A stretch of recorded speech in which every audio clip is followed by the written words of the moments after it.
Coach Perry's being a little bit humble. We went into that game knowing that it was going to be a huge contest for us. They had the most prolific offense in the league, and one of the most prolific offenses in the country, actually. We knew that Anthony Smalls, who'd been averaging 175 yards a game, and Jim Swazo, who was averaging over 100 as a quarterback rushing, and Chris Laham were all three weapons that we had to respect.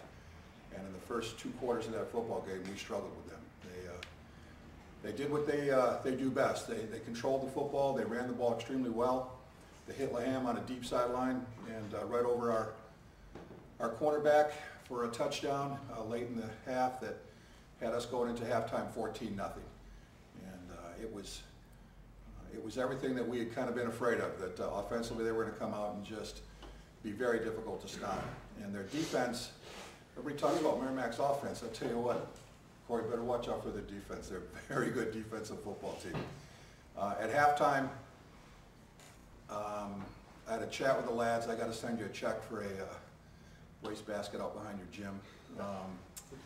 We came out a different team the second half. We actually held them to, I think they had 240 yards the first half of offense. I think we held them to 84 yards the second half and 4 first downs. The defense decided that they were going to start playing football, and Darryl LaForest, our tackle, who's probably going to be, again, he's certainly getting some consideration for some pro looks. He's a hell of a football player, stepped it up. Our entire defensive line actually stepped it up quite a bit. Started making plays, and we were able to shut down their running game and have some impact on their passing game. We spotted in 14, and we tried to kick our way to a victory. Their defense just kept us out of the red zone. We had 420 yards of offense and couldn't score a touchdown. We get inside the 20-yard line, that's it. The brakes got put on. We had, I think we had 8 dropped passes, 2 of them in the end zone. We just weren't sharp, and Merrimack was. And we, again, Tyler McNamara, who's had 10 field goals in the last 3 games, kicked 4. And like Coach said, it was 4th and 1, and we had some momentum going, and it was a huge play. They came up big, stopped us, and that was the end of the game. And we licked our wounds and now look forward to Southern Connecticut. Southern Connecticut, they're undefeated in our league. They are extremely successful. I think I saw a stat somewhere. They haven't lost a game after October 1st in 3 years or something like that. They get ahead of steam going.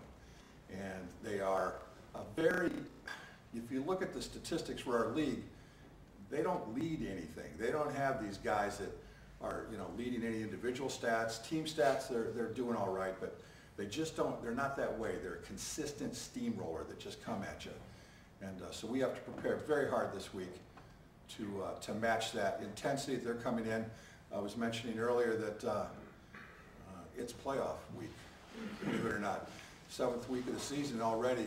The loser of this game is more than likely eliminated from the playoff hunt. So we both know it, and I think both teams are going to come out Friday night with like I said, an extra chin strap buckled up so that we can hopefully have a little bit more success this week than last. So my congratulations to the helmet winners and to all the gentlemen in the room this weekend.